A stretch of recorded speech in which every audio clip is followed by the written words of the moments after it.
There's a huge focus in behavior analysis on like the overt, what you can measure. So thoughts, private events, you can't always measure that. So I use my background of psychology, my background of mindfulness to kind of integrate that into the work that I do. And I think it's really important that we treat individuals obviously as humans. Some people are reduced to their behaviors, but a good program should be looking at their holistic well-being. Hello and welcome. We're so glad you're tuning into the Taking Good Care show. I'm Dr. Andrew Wong, based in Toronto, Canada. And I'm Dr. David St. Arnaud, based in Edmonton, Canada. We're two practicing psychologists with over a decade of experience each, working in a variety of settings and supporting diverse populations. Thanks for joining us. We hope you enjoyed today's episode. While we're both practicing psychologists, our podcast is intended purely for educational and entertainment purposes. It's not a substitute for professional mental health care or treatment. If you're in need of support, we strongly encourage you to reach out to a licensed mental health professional in your area. Good morning, everyone. Welcome to another episode of Taking Good Care. It's been a little while since we last recorded. We went on a recording spree before the summer vacation, and now we're back and re-energized, ready to go. And today right off the hop after vacation, we have a guest with us. I'm really excited for it because I have known Yenushka for a really long time, for years now, since she started at the school board and now left the school board, or we've both left the school board now. I'm so happy to have you here, Yenushka. So we've got Yenushka Karunaratne. And Yenushka is a Board Certified Behaviour Analyst. And I'm going to go through a bit of her background before we dive into anything that has to do with behavior analysis, because I think Yenushka's background is really cool. So Yenushka holds a Bachelor of Science in Psychology, Neuroscience, and Behavior from McMaster University here in Ontario, Canada, and a Master of Arts in Applied Behavior Analysis from Penn State University. She is a board-certified behavior analyst who has been working in the field of developmental disabilities and mental health for over 20 years. She has experience working with children, youth, and adults, both in the private sector as well as in public school boards. Yenushka also has many years of experience practicing various mindfulness techniques and delivering evidence-based mindfulness interventions. She has successfully completed several evidence-based mindfulness programs and trainings, including acceptance and commitment therapy, mindfulness-based stress reduction, mindfulness-based cognitive therapy, and mindful self-compassion. Yenushka is interested in finding measurable and creative ways to incorporate mindfulness into our everyday lives and making it practical and accessible for everyone. She is also currently the Assistant Director of Student Wellbeing at New York University Abu Dhabi campus.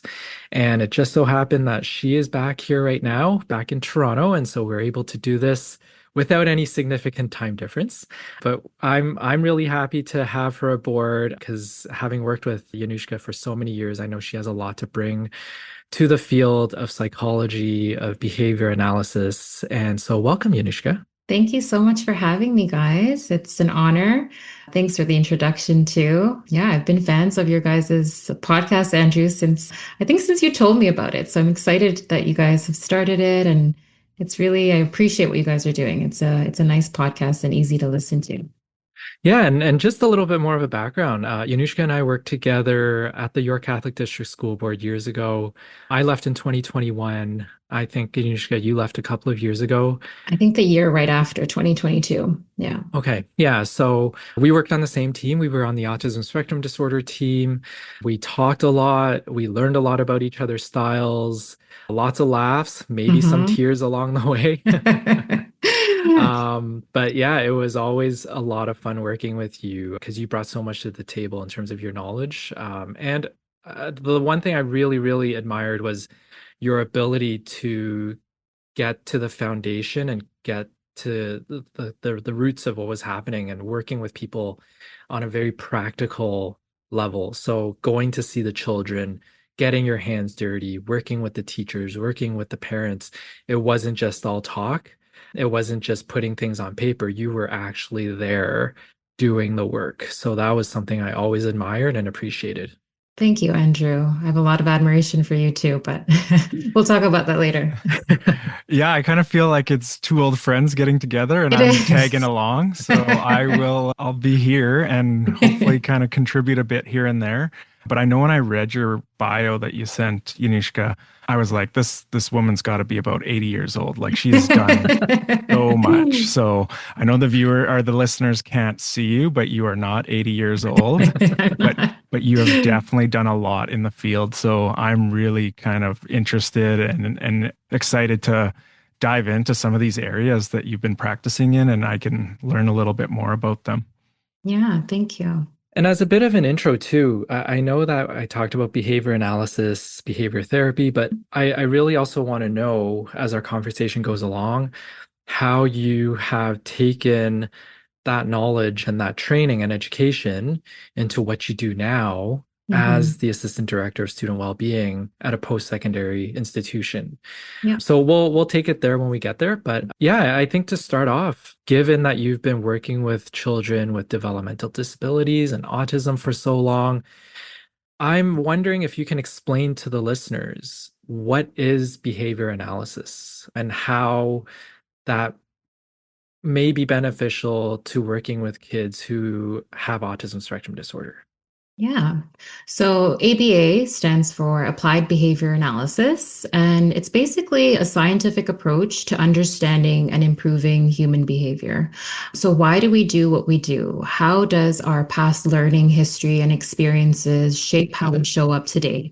How what happens after our behaviors heavily determines whether or not we'll continue to engage in that behavior in the future. So, as a practice, ABA refers to applying those analytic principles to improve behaviors. And that can include so many different things. So when we think about behaviors, I think often people think it means challenging behaviors. And Andrew, you and I, we experienced this a lot when we worked in the school board.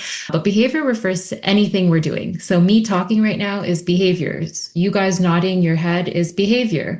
So that's a huge part of ABA that we try and get people who are not in the field to understand that all behavior is behavior. And within the context of behavior analysis, it's something that's overt. So something that you can see and measure. It's observable. So it's kind of important piece to understand that a tantrum, for example, is not necessarily a behavior unless you start to break it down and you can actually operationally define it and we can measure it.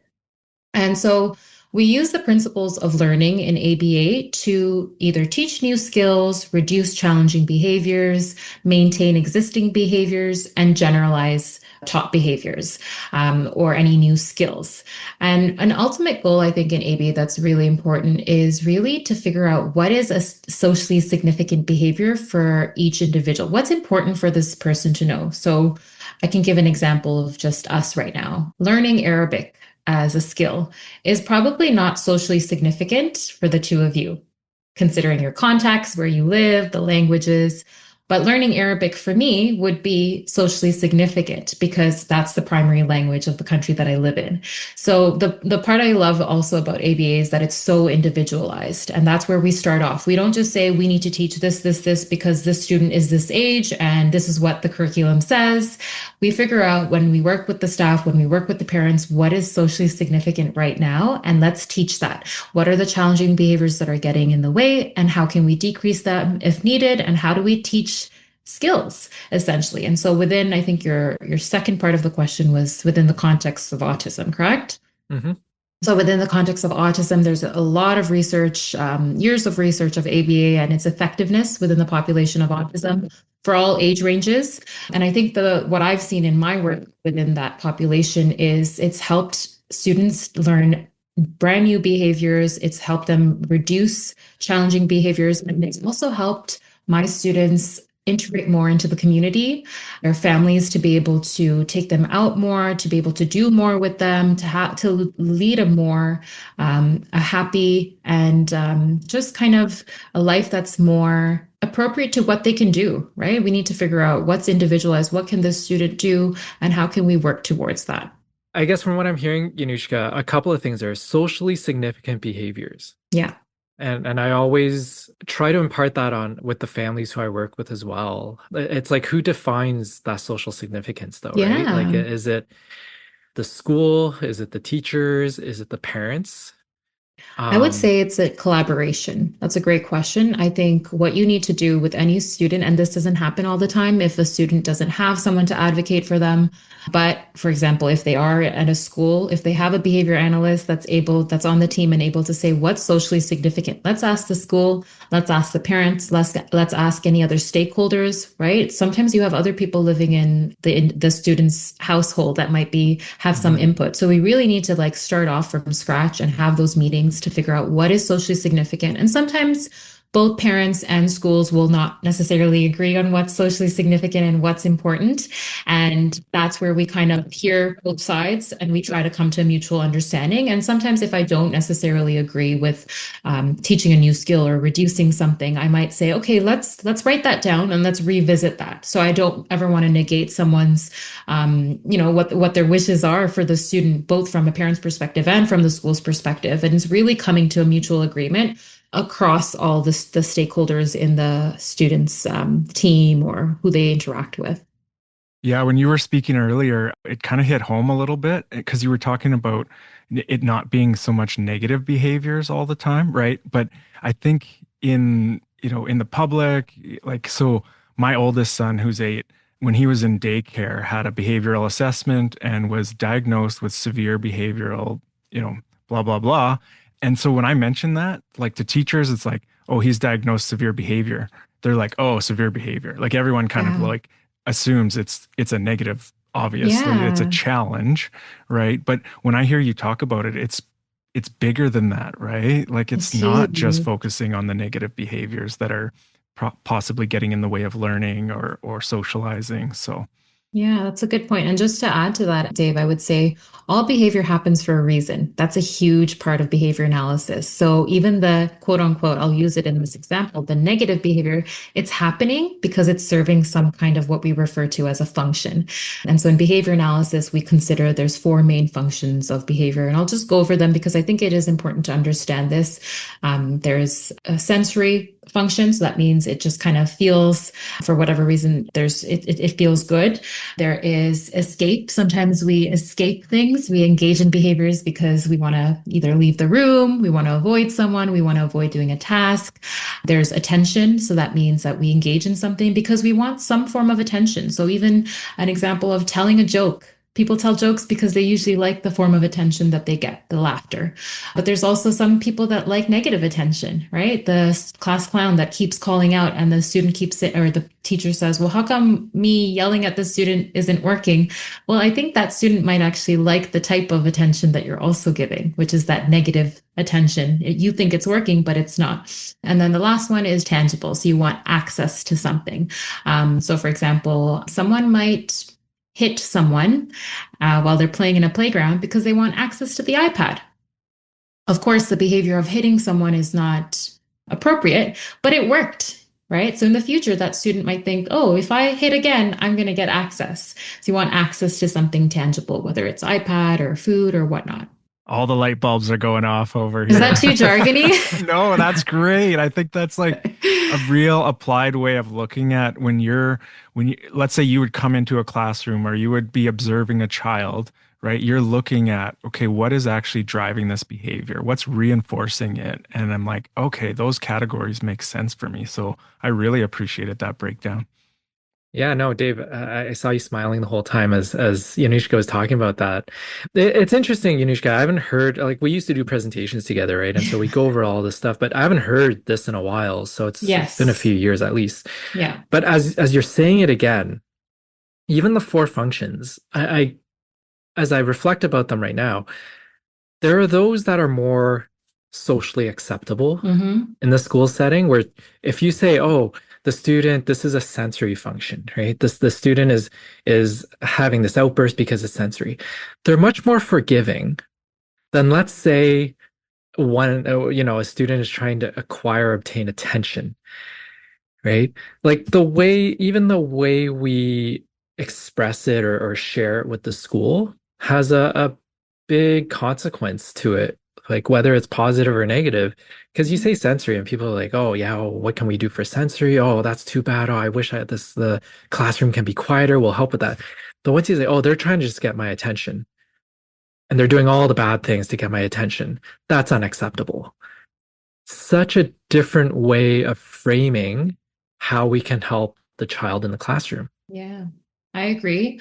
I think another thing that's important to point out when I'm explaining functions is that each behavior can have multiple and usually does have multiple functions. So it's not exclusive. So it's not like I'm just hitting because I want access to the iPad, for example, but there's multiple things. So if we, again, I really love giving our like everyday examples for our own lives to understand how it relates. So when we think of our lunch break, for example, our lunch breaks, we usually can do what we want. We're able to leave work. So that's escape. We're able to call or text our friends, family. So that's some form of attention. And then we're able to access food, buy food. Nobody's putting restrictions. So right there, you have three functions of behavior, right? So what I try to kind of explain to staff is, yeah, like it might look like attention, but it also could be a whole bunch of other things. It could be also escape. It could be something that's internally pleasing. It could be that they want access to something. And we kind of call that the reinforcement package, right? So if you were to go on a lunch break and for whatever reason your boss says, I know you don't have one, Andrew, but or neither of you guys do, but say we were working at the school board and it was like, you can only go to McDonald's or Tim Hortons and you're only allowed to have this meal or that meal. We're going to feel kind of restricted, right? And so that's kind of like we're getting people to think of like when we're thinking of reinforcement, we want to think of it as the package. So when we're giving a student a reinforcer, maybe we don't just give them the iPad as a reinforcer. Maybe we take off all the tasks from the table. Maybe we leave the classroom. Maybe we take a walk. Let's make it a whole context that's reinforcing rather than just giving one thing at a time. And again, flip it back to yourself. If someone said you can have your phone back, but you can only text one person or you can't go on social media, we're probably going to get, a little bit annoyed, or you only have 15 minutes. So I really want people to understand that the functions of behavior really tie into also what we give as reinforcers.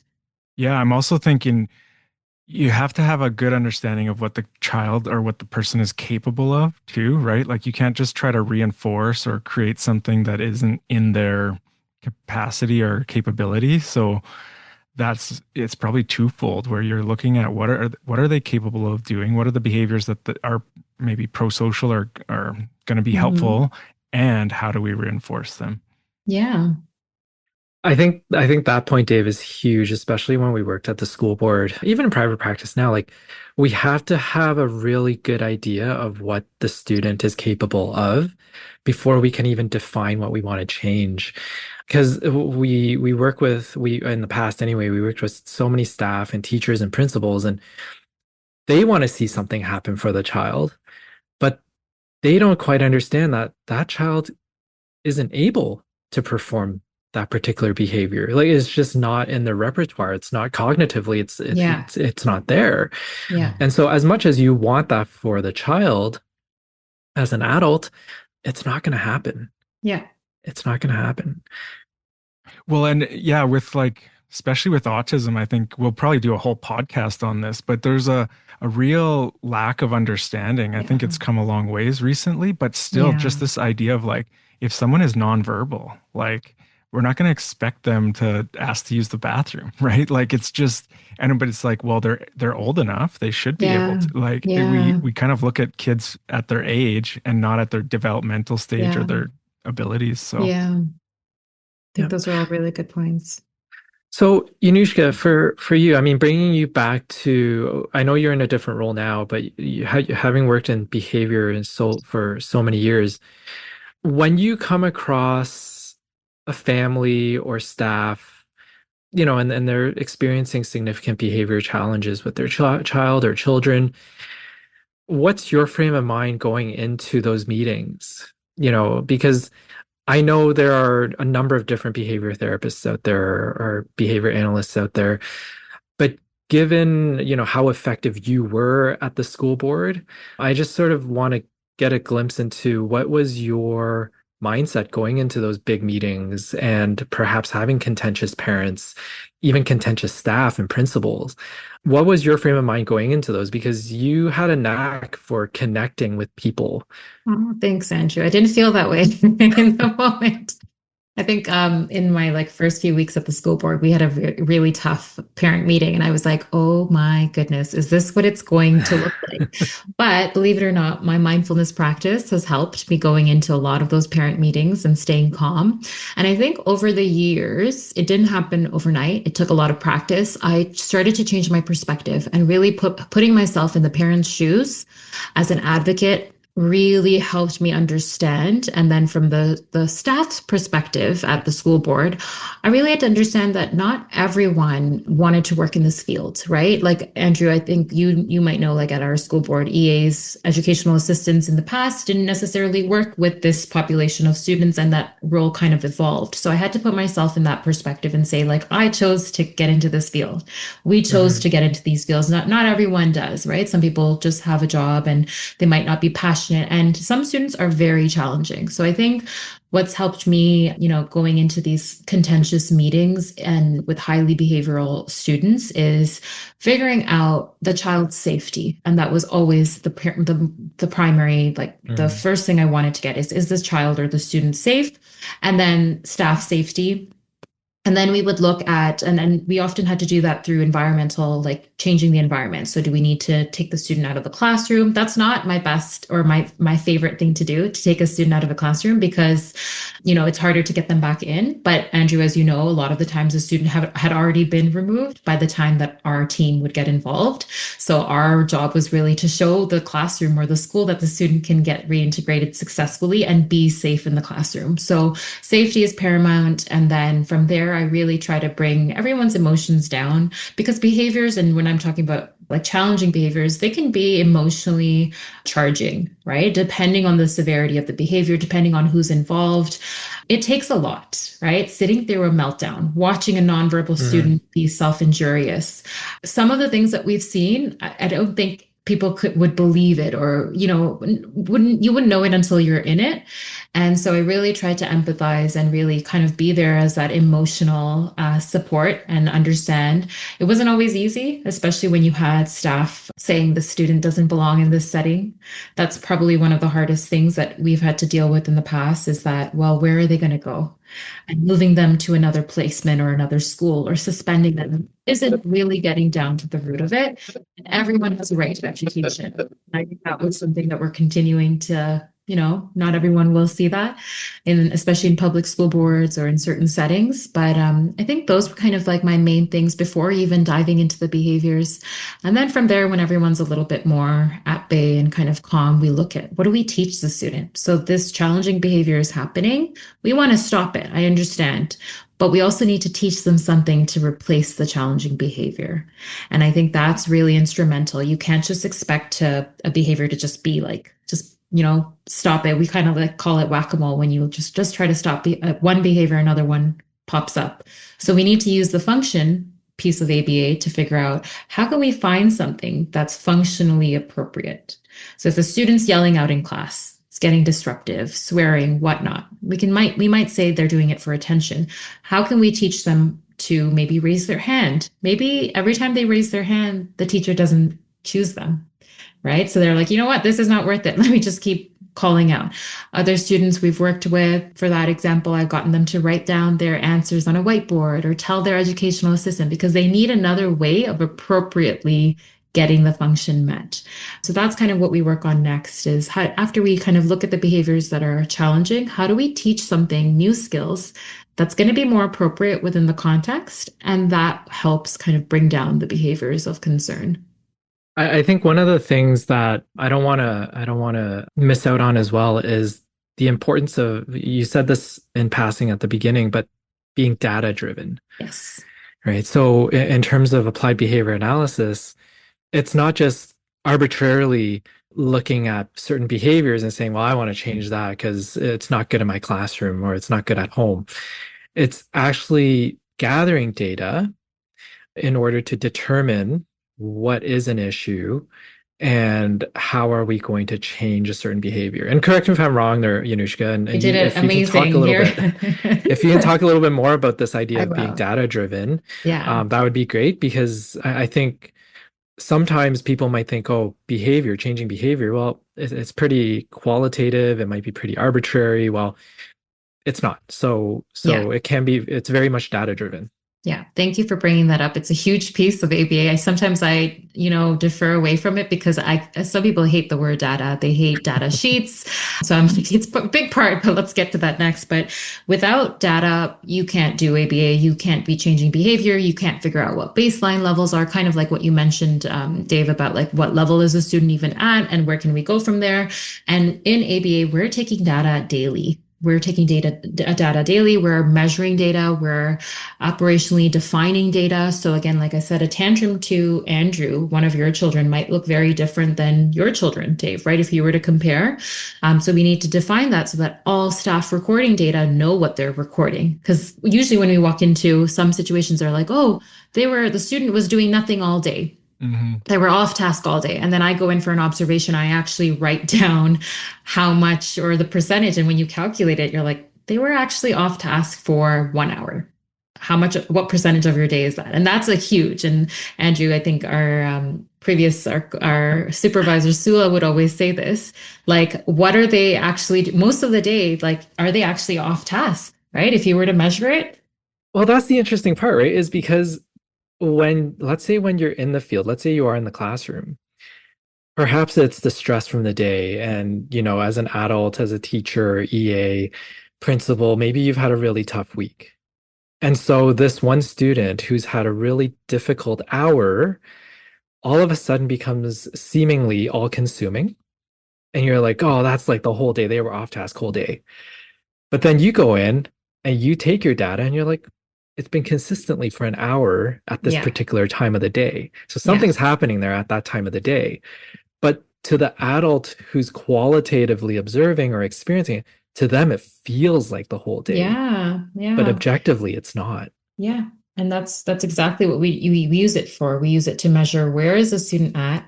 What are the actual behaviors? And sometimes when we do our initial observation, we're like, you know what, you said screaming or hitting was the behavior of concern. But when I look at my 1 week of data, that actually happens the least often. It's still a very high behavior that we want to target or an important one.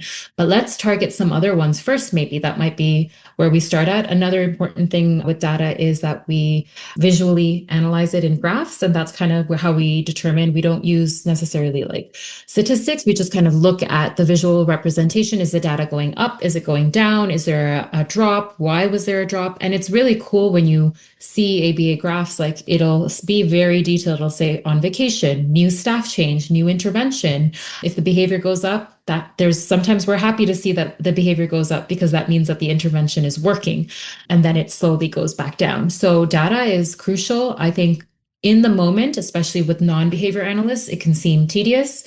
Parents love to see it probably at the end when I'm kind of showing it in meetings and saying, this is where we've gotten the student. And it's great for just keeping progress or keeping track and progress of where the student is at. And it is a big feat. I think it's not something that everyone's trained in, but now in the role that I currently do, I think it's kind of just showed me like, where's the data, right? Anecdotal evidence can take us so far. We know that all of our anecdotal evidence can change over time, right? But when you have the hard proof data, it really kind of just gives you that, okay, this is working or this is not working. That's another way that we use data to kind of ditch an intervention, say, hey, we tried that, didn't work. And Andrew, this is something we used to get a lot where the staff would say, we tried the token board, we tried the visual schedule, and it didn't work. And so then we come back and we might try a different one, a more individualized one. And then we say, let's try it for longer. Let's look at what the data says after a week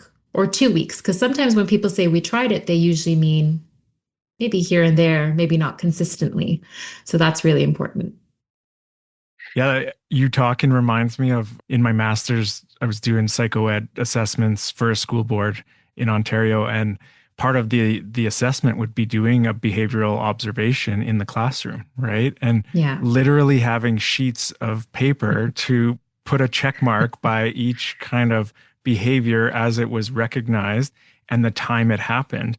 So that you could get a really clear picture of actually how often this is happening, right? Because when you talk to teachers or you talk to staff, sometimes they say it happens all the time, right? They're constantly disrupting the class. And it's like, okay, And then you go in there and you're like, well, it happened 3 times in an Yeah. hour, Yeah. it's a little different. And then it's like, okay. And the other thing with like and tell me if I'm off on this, but I think about the ABCs, like the antecedent, the behavior, and then the Look at that. You consequence. guys are already, you know everything. I don't even have Well, to mention it. it's bringing it back. It's Yeah, coming back to me. that's, And I yeah. think like a lot of times we focus on the behavior and the consequence, right? And it was like, well, what was happening before that happened? Well, Yeah. nobody remembers that, right? A lot Yeah. of our memories only start from when the behavior happened. So you Yeah. can come in and observe it and be looking for what happens before and be able to Yeah. help teachers kind of understand that something happens before that behavior happens. It's not just all based on what happens after the behavior. Yeah. Dave, you said you didn't know too much about behavior analysis, but you know the building blocks. So that's the three-term contingency, antecedent, behavior, consequence, and it's kind of like really it's very important in ABA. And like you said, the behavior is not just the most important part; it's also what happened before and what happens after. So we use that three-term contingency kind of in everything that we do in recording our data. We see what was happening before, what was the behavior, what happened after. When it comes to looking at the environment, we're looking at that three-term contingency. When we're manipulating things, we think, okay, so this is what's currently happening after the behavior. It's not working. The behavior is still happening or it's not decreasing. Let's change what's happening after. Or this is what's currently happening before the behavior. The bell rings or someone walks into the room. Let's try and manipulate that variable to see whether the behavior changes. So that's so I'm glad that you brought it up. It's really, really important in behavior analysis. Yeah, and I think even with the ABCs, it's helping teachers, educators sort of see the whole picture Yeah. and not just the behavior itself. And oftentimes, again, just being there all the time, you start to only see the negatives from that particular Yeah. student, Yeah. right? So everything they do, you sort of see as from a negative perspective, you miss out on the positives. And having the data and having sort of a third party go in there to observe, it's like, we're missing like the other, I don't know, 85% of the day when Yeah. something positive is happening. Yeah. Exactly.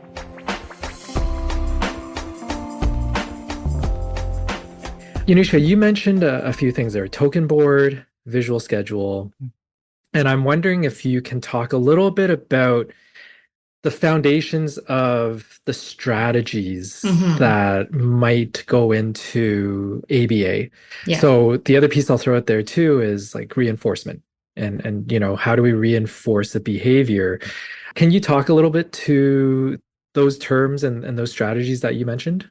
So I'll talk a little bit about reinforcement and punishment, which Hmm. when you hear the word, we think it's a punisher, but basically what reinforcement and punishment are principles of learning that's governing our behaviors right now too, believe it or not.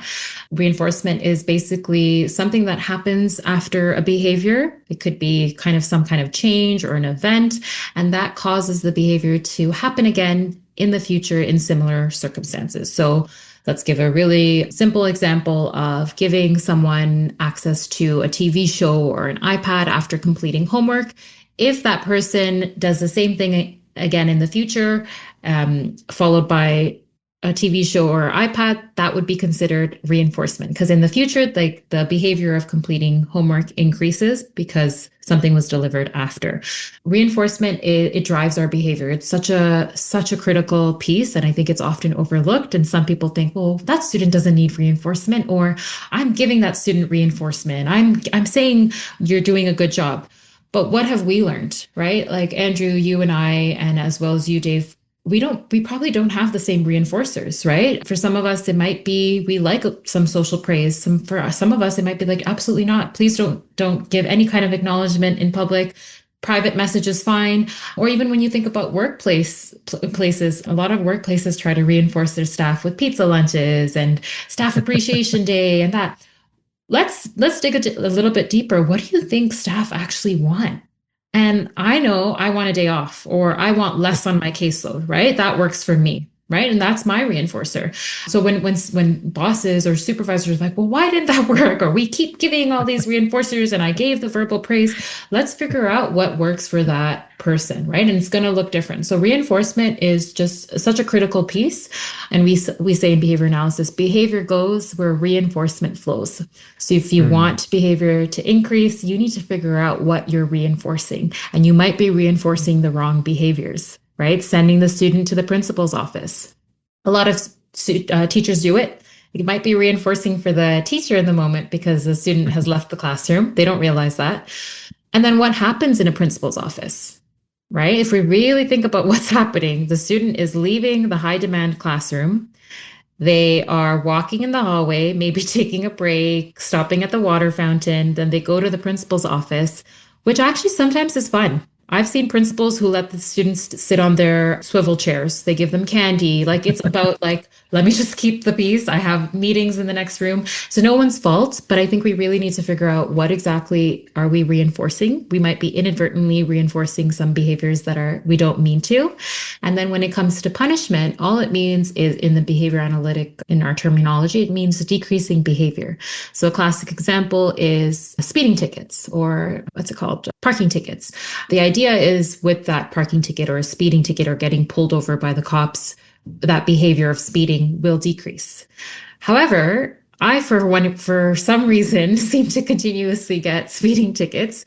So we might say, this is back in Abu Dhabi, but we might say that maybe that punisher or that thing that's supposed to be a punisher is not as effective, right? For me, right? Maybe, and I won't say to go to, maybe I need something more extreme, right?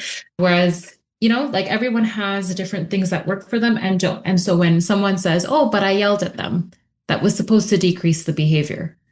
You need to figure out what is actually going to decrease the behavior for that person, right? So I hope I explained that within the context of learning principles. And then Andrew, your question was, how do those kind of tie into some of the strategies that we use, like token boards and visual schedules? Yeah. Yeah. So token boards is basically some type of visual representation. It could even be like a written behavioral contract for someone who's a little bit more higher functioning. And basically what it is figuring out what behaviors are we trying to increase or see more of, and how can we give a token or a check mark or some type of reinforcement that eventually adds up to something bigger. So in the moment you're saying, great job walking in a straight line, check mark or token, or great job doing this. And then once they get to 5 or 10, they get something bigger. So it's teaching the student that delay of gratification and that reinforcement. We don't necessarily go in and just give a token board. You have to pair it. You need to teach the student. It's kind of like when you see it, it's kind of like money, right? Money is that it's not your primary reinforcer. It's something that you have to exchange for something, right? And we learned that, right? We learned that as we got older. So with students who have never used a token board, for example, some staff might say it's not working. Well, did we individualize it? Did we figure out what they want to work for? Did we figure out how long can they actually wait? Like if you're giving them stars throughout the whole week, and then on Friday, there's this great reinforcer waiting for you, but the student doesn't seem to care. You got to question, maybe that's a long time for the student to wait, right? And maybe we start with at the end of the day. Or for some students, I've started with like every quarter, and we give them something smaller, right? So that's a strategy that's often used, a token board. One thing I would say with that is make sure it's individualized. Make sure if you have someone on the team that can help you with that, that's great. I know parents often try and, implement their own token board, which is great, but read up a little bit online to figure out how to do it properly so that you don't end up ditching the strategy and saying it didn't work. And another thing is a visual schedule, which I love. I have my own visual schedule. And we have our phones, we have so many things. For students with autism, especially, it creates structure. It creates that predictability. It's a great antecedent strategy that you can put in place to help create that predictability, help give them kind of the heads up, cross things off. And also it's, I think, empowering them to maybe make some choices. The research shows that giving students with autism choice really does help. It can help decrease challenging behavior too. So you can always be like, do you want to do this first or that first? Do you want to do math first or language? Do you want to, wear this or that. And then you kind of give them that and they can put it on their visual schedule if you have flexibility. So I think those are common strategies we see that are very effective, but as with anything, have to be individualized for every single person. I'm laughing because I've we've kind of failed at this at home. We had like a Oh, really good kind of, and so we've just gotten lazy or just it was, it kind of fell off, and so we stopped keeping track of how many check marks. But it'll still work now and then because we were doing it for long enough, and we'll be like, "You're not going to get your check marks," even though if they're on it, they're like, we're not even doing those anymore, right? But the behaviors have, been instilled enough that even just a reminder can help. So, but it's a lot of work you need almost a team to, okay, well, who's keeping track of this tonight? And then if I'm doing childcare, night and my wife is away, then I got to remember how many check marks each kid had for their bedtime routine and then write it down. And yeah, yeah. so, and And I I could love that see. you do that. I think one of the things is, like you said, is also just making it easy. So when I work with parents, it's like, let's pick three things. And they get Mhm. three check marks from the time they get home till the end of the night: bath, eating, and bedtime. And then we can build our way up. Like, what can the parent do, right? We have to kind of acknowledge that. Or what can the person who is the teacher or the person that's working with the student, what's their level? And then we work to increase. But yeah, and with students that are a little bit more verbal, I will ask them, what do they want to do? Mhm. Like, let's make you part of this, right? What do you Mhm. Yeah. want your tokens to look like? You want unicorns? You like Paw Patrol? You like this? And then that makes it way more exciting for them as well. I really like that. I think, it has to be manageable for parents or teachers, right? Because if the program, if the setup is more stressful than the behaviors, then again, if we're looking at it from a behavioral perspective, it's it's going to be punishment, right? Like it's going to reduce the chance that a parent or a teacher uses the program because it increases stress or it increases whatever. There's so many different directions I want to take this. But one, I guess this question just came to mind, and I get this question a lot, even in my own office. We try to avoid food as a Yes. reinforcer. Yes. Can you speak to that a little bit? Yeah, this is something that I've encountered too. So in ABA, what a reinforcer is whatever the person finds reinforcing. So usually we would do an actual preference assessment to figure out. And so this is like a formal test where we figure out, what are they gravitating towards the iPad? Are they gravitating towards the chips? Are they gravitating towards whatever it is? And then we rank which one is the highest reinforcer, and we get parents' input as well. And if it happens to be the food, right? And we would have asked parents as well, then we might use it in the program. And when food is used as a reinforcer, it's usually pieces. When I've done it, it's been like a piece of a cracker, a piece of a chip. It's been very, very small. Parents have consented to it. But I see concerns over weight gain. I see concerns over, well, food shouldn't be a reward. Like that's something that my child should have access to all the time. When I've used it, it's always been something in addition to their snack. It's not something where we like take the snack away and say, you get this only if this. However, I appreciate the concerns around it. And I don't think it is for everyone, right? I think you have to have parents on boards. Schools also have to be on boards. But like, let's think about it. Food is a big reinforcer, right? For a lot of people. Andrew, when we think back to our days in the school board, our colleague Amy used to always mention, like, what's your pizza and what's your chocolate? Some of us love pizza, some of us like chocolate. We'll take both of them, right? But some of us will actually work if you say, hey, I'll give you a piece of chocolate after that workout or after you do XYZ, and you'd be like more motivated. So think about exactly like what's working for you. And for some of us, food is not a reinforcer. So I just highlight that to think about, to mention that food is not, I don't want it to be seen as, the enemy when it's used as a reward. I don't think it's for everyone, but I have seen it effective. And I do think it should be faded out, right? You should always be doing preference assessments to see, maybe let's switch it up. But there are some students where it's very hard to find reinforcers for. You give them the iPad, you give them a walk outside, you give them so many other things, but you only see the behaviors continuing to happen, the behaviors we want to see, maybe after the food as a reward.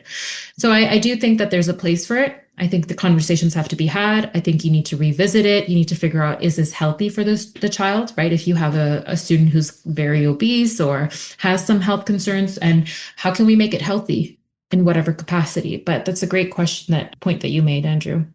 I'd be remiss if I don't go into the sort of the next topic that again I get asked, or I'm told sometimes even in my office when I talk about using behavior strategies, and caregivers, parents, they might say, well, okay, it all sounds great, but I've heard about ABA. I don't agree with it. I don't like it in theory. It's like turning my child into a robot, that they Mm-hmm. only respond to certain prompts and Yeah. primers. I don't know if you've heard that, Yanushka, and if so, I'm just wondering, do you know where that sort of thinking has come from? And is Mhm. that sort of misinformation in terms of what ABA is? Yeah. So I think I've definitely heard all of those, Andrew. It wasn't always easy to hear it because that's what I was trained in. So it took a lot of learning and unlearning on my part. And I think there is anyone who holds those beliefs, I understand where it's coming from and where it potentially could have come from. I think in the past, ABA has used, punishment often, sometimes in some contexts, like I'm talking about way back when, and maybe even currently. And so that can be seen as kind of, aversive for certain people. And also when you mentioned the kind of the robotic, parents don't want that. Sometimes with discrete trial teaching, which is kind of sitting at a desk and going repetitive, very repetitive trials over and over again, followed by reinforcement. And we've seen it being very effective. However, sitting at a desk a lot or kind of repeating trials can potentially lead to a student being a little bit more monotonous. When you ask a question, they give the answer, right? So I would say that ABA has always had these principles of learning, which we still use in the current day.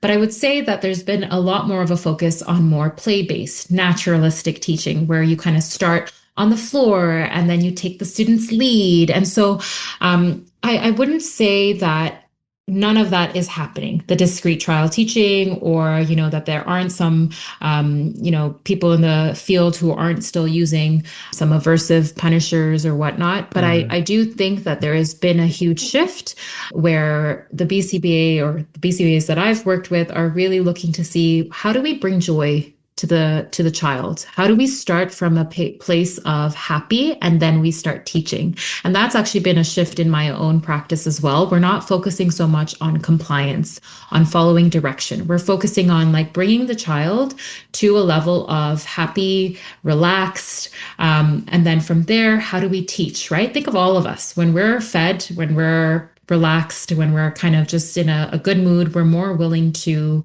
listen to something, right? Or follow someone's request. So a lot of our kiddos might be in a state that's not that, right? From years of being told what to do or follow this, follow that. Oh, no, you're not listening, and being reprimanded. So how do we bring them to that state and then kind of teach from there and follow their lead? And it's something, Andrew, that and Dave as well, if you might have seen this, is I've learned kind of to be okay with behaviors and to drop the demands. So in the past, something that I might have done is when I see a behavior, I keep pushing the demand. But more recently, I've kind of there's research that also shows that if you can drop the demand and kind of revisit it again when the student's in a better place, you'll have a little bit more success with pushing them. And I've seen that firsthand too. It's kind of hard to do it in the moment because you think that like dropping it is giving in, or am I reinforcing the wrong behavior? But the idea is once you start to see the student bubble up, let's catch them. Let's catch them at that low level, drop the behavior, let's bring them back to a happier state, and let's work our way up. Because once they've gotten to that high point and you're teaching at a state of not happy, not relaxed, and they're angry, you're gonna sever your teaching relationship and the rapport that you've built. And so I think I can see where a lot of the controversies or maybe preconceptions come from for parents, for staff. I've had parents share with me that they don't like ABA. I think what I've tried to do with that is hear what they have experienced, what have past ABA providers said to you, what have they responded to, and then kind of explain how I do ABA. and hear their concerns. If they say, I don't want food, I don't want this, I don't want that, I try to incorporate that. I don't try to push back and say, nope, this is my way. It's really about understanding what you're comfortable with and are you open to revisiting some of the strategies. And again, I try to bring it back to us, right? Like ABA or principles of learning govern our behaviors as well. I love how you keep bringing it back to the principles of learning because I think, the principles are there in how they're used or how they're applied is really what kind of can leave people with a negative impression or a positive. So when I hear you just, explaining it to parents and the way you work with kids, it's very different than I've seen it done, right? Yeah. With other folks that possibly have had like a little bit of training in this area. And, you were talking about the reinforcement and punishment, and it brought back my undergrad stuff about the 4 quadrants of like adding a punishment, removing a Yeah. Okay. punishment, See, Yes. look right? at Yeah. you. Dave So knows everything. it's all coming back. It's coming Yeah. back. But I Yeah. think, often and early on, like when we think of going way back to like Skinner and stuff, it Hmm. was like using punishment to reduce behaviors. And that was the primary focus. And it's really efficient. Like it does change behaviors. But I went to a workshop on working or helping individuals with autism. And they said initially a lot of and I don't know, correct me if I'm wrong, but they were using like shock, Yes. Mm. physical pain to reduce like behaviors like biting or something else that they wanted to stop, happening. And they're like, we don't do that anymore. I'm like, okay, I'm glad. Yeah. But if that was your experience or that's your understanding of behavioral analysis, then you are going to be opposed to it, of course, right? Exactly. And I'm glad you did bring that up, Dave, because yes, that is, the contingent electric shock that has been something that's used in the past, I think currently as well. And it's very controversial. It's not something that I've ever would promote. But when you look at it from just like a does it reduce behaviors? Sometimes, right? Sometimes it's effective. And when you look at life-threatening behaviors, it's a whole other conversation. But I can see why on paper it works. But then when you look at it ethically, what do we do in these situations? So I think with ABA there's a lot of the history that plays into it, Yeah. and it's good that you talk about it so that people can understand where it comes from and then kind of move forward and say, I like this provider, or I feel comfortable working with this Mm. BCBA because this is what they're telling me they're going to do, and this is what they're respecting my boundaries, or these are the things that I'm not comfortable with. Yeah. And the one other thing that I think as you were talking that came up for me in terms of even my own kind of hesitancy with it sometimes is Yeah. so the punishment aspect, but the other, like you were talking about, almost reducing someone to their behaviors, right? Like you're not seeing the human or the individual Mm, anymore. You're just focused on these specific behaviors and like reinforcing and it's like, oh, we don't want to reduce children to specific, like we still have to see the whole picture. yeah. I Yeah. agree. I think there's a huge focus in behavior analysis on like the overt, what you can measure, right? So thoughts, private events, you can't always measure that. And sometimes behavior analysis hasn't, or ABA hasn't done a good job on addressing that. In the more recent years, I've seen a great job through ACT, where they've integrated that to kind of work on those private events, those thoughts, because I 100% agree. What's going on inside, right? Those behaviors are happening because there's also thoughts and feelings that are happening inside. So I use my background of psychology, my background of mindfulness to kind of integrate that into the work that I do. And I think it's really important that we treat individuals obviously as humans. Because of the word behavior, we always see it as like some people are reduced to their behaviors, but a good BCBA or a good program should be looking at their holistic well-being. Mhm. So you bring up a really good point, Yanushka. Like in that whole conversation that you just had with Dave there, it's treating someone, like you said, as a human being and making the connection with that child or even with the Yeah. parents or Yeah. caregivers who you're working with. Because if you have no connection with the caregivers, you've got nothing. It's not going anywhere. And so when you speak about ACT, acceptance and commitment therapy, or using mindfulness, for example, how are you integrating that into your work as a behavior analyst in order to almost take this to the next level or to a new level of working in this field? ACT has really helped me understand how to work better with providers, caregivers, parents, and really seeing them as the caregiver, right? So where is your behavior coming from? Why are you refusing to implement this? Why is this not something you feel comfortable with? Oh, it's because maybe in the past you've done it and this is what happened. In ACT, there's what we call the hexaflex, and present moment mindfulness is a huge part. And I bring that into some of my conversations to ask parents sometimes like, what's going through your mind when your child is having a meltdown in public? And sometimes I'll get, oh, I'm just embarrassed. I'm like, why are you doing this? And all I keep thinking of is how many people are looking at me. That's going on in the mind. Okay, so you have that present moment awareness, or now you do. What behaviors do you engage in after? Oh, okay, now I just tell them, I give them the candy, or I just drag my child out of the thing, and I can't follow the behavior plan because it's just too overwhelming. Okay, what can we do for yourself in that moment? Right. And so really figuring out like why their own behavior might not be in line with what we're trying to get for the student, and then tweaking that, or working on strategies. We use a lot of mindful self-compassion as well, which is not specifically ACT, but it can be tied into ACT of like, when my child is having a meltdown and I've been told to kind of not give the child attention and wait it out, or maybe do something else, what can I do for myself? Is there a mantra? Is there something I can tell myself, right? Because we see a lot of parents that can do it for a little bit, or staff that can do it for a little, and then they're like, no, I just can't. I'm going to snap, right? So how can we buy some time for yourself? And a big part of ACT is the values. Values is huge. I bring it into a lot of the work that I do. Your behavior is going to be more, you're going to see more behavior change if it's in line with your values. And so sometimes we revisit that and say, why is this important to you? As a parent, why do you want to change this behavior? Why do you want them to learn this? And they might say, okay, well, I want them to, appear more in the community, or be part of their siblings' birthday parties more. The value is family, connection. Okay, let's explore that a little bit. Or they might not be aware of their value. So we try and tie that to a lot of the behaviors, both with the parents and the students that I work with. That's really interesting what you just said. It's again, I see it as sort of like ABA 2.0, Yeah. where you're not only, like you said before, you're not only treating the behavior. I don't even think treating is the right word, to be honest, but you're not just focusing on the behavior. You're now diving deeper into what's important in the family systems. And I think this might go into some of Dave's work with families, but you're diving into that family system to figure out, okay, what is the importance of this particular behavior? Why do you want your child to, I don't know, as a very simple example, like stop screaming in public? Why is that important to you? Let's figure that out first before we even try to address the behavior itself. Yeah. Yeah. And I'll just touch on that.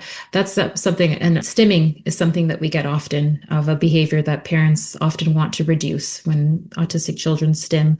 And a big, for Can you me, say like, can you yes, tell the audience like, like stimming in one is line? something that anyone engages in that feels kind of automatic, like reinforcing for your, like intrinsically reinforcing. So I might play with my ear, I might rock back and forth, singing in the shower. It gives some kind of feedback that feels internally pleasing. So stimming behaviors could be anything. It could be flapping your arms. It could be jumping up and down. It could be some sounds. And oftentimes these behaviors are not what other people engage in. So maybe the stimming behavior that we engage in is more socially appropriate, but in an individual with autism, it might stand out. And often parents want to decrease it because it makes their child stand out. And my first question is it getting in the way? Is it getting in the way of their learning? Is it getting in the way of any daily tasks?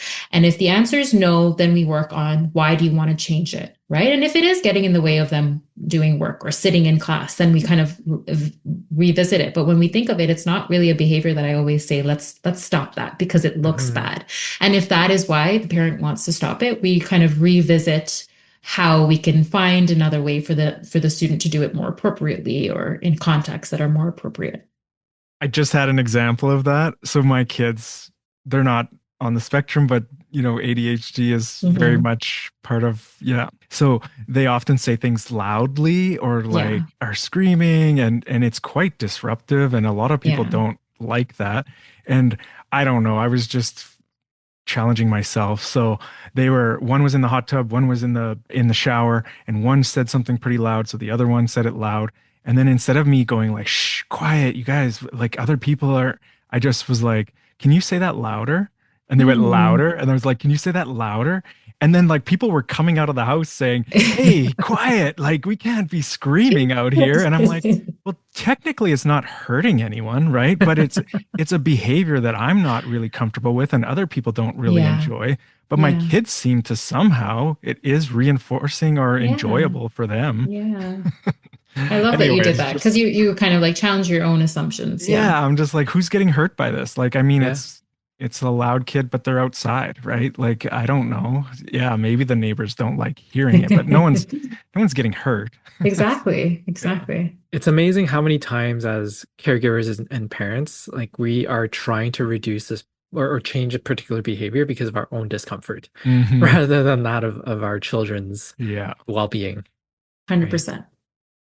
So I guess, as we round out this particular episode, Yanushka, your role right now, you are the Assistant Director of Student Wellbeing. Hmm. And it is a little bit, I'm thinking it might be a little bit more removed from the ABA world. However, like just as I believe that there's so many transferable skills in the work we do.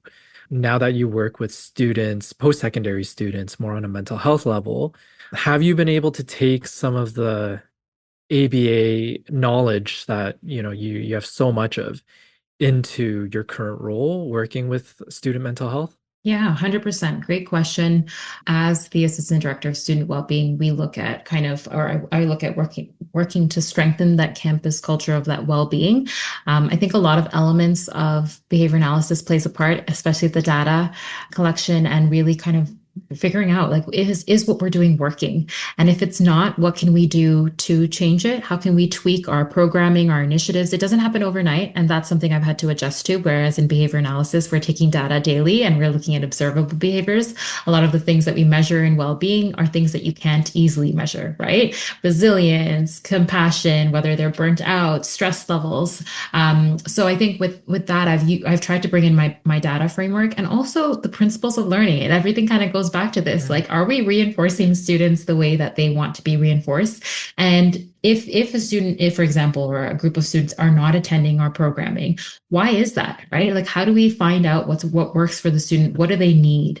And so I think a lot of ABA is so transferable to so many different contexts in the workplace, and I'm slowly trying to embed that in without calling it ABA necessarily, right? Because I do think people shy away from that, but the data is huge, as well as, again, the basic principles of learning. That's something I'll take with me forever in whatever role that I do. And getting people, without kind of labeling it that, like, how do we use some of this to figure out what are the ABCs, right? And what's happening before, what's happening after, if we're trying to change human behavior. Yeah, I'm just looking at the time and I'm like, Yeah. oh, we need to have you back to talk about what you're currently doing at Would love NYU to. and to just look at that. Yeah, because I think it's a different population that we have not It talked is about, like the Yeah. university student population. And the Yeah. young adult yeah, I population, have a right? ton Yeah. of questions. So Yeah. There's so much to talk about that, even in terms of like that transitional age or stage of Yes. life where they go from older teenage years to young adulthood. Yeah. And 100%. some people are ready to make that transition, others are not. But I like how you take that framework of, the principles of learning and applying it to mental health. So Yeah. we're gonna have to have you come back at some point, maybe have a panel to talk about, student mental health, because I really do think it's a huge part. And that's why Yeah. so many post-secondary institutions here in Canada and obviously in NYU, like they're, bringing more attention to mental health and young people. Yeah. It's definitely needed. Yeah. In the meantime, Yanushka, thank you so much for being with us, telling us so much about ABA or applied behavior analysis. It's always a pleasure to have a conversation with you. And you can always find Yanushka at karunaminds.com. That's KARUNAMINDS.com. She's also a mindfulness teacher on the app Insight Timer. So that's Insight, INSIGHT, Timer, TIMER. And her mindfulness practices can be accessed for free there. So I really like the app because there's a lot of free stuff on there. People don't have to pay for every single item that they want. So check out Yanushka there. So again, Yanushka, thank you for being with us. Thank It was a lot you. of Thank fun. you both. This was great. You guys are doing amazing. Keep up the podcast. I'm really enjoying it. And I'm proud to see you doing this, Andrew. It's really nice. Thank you. And thanks for the plug there. And if you're really enjoying the podcast for our listeners out there, feel free to follow, subscribe, like it. It just really helps us to continue producing these episodes. Yeah, thank you, Yenushka. You're welcome. Thank you. Take care, everyone. Take care.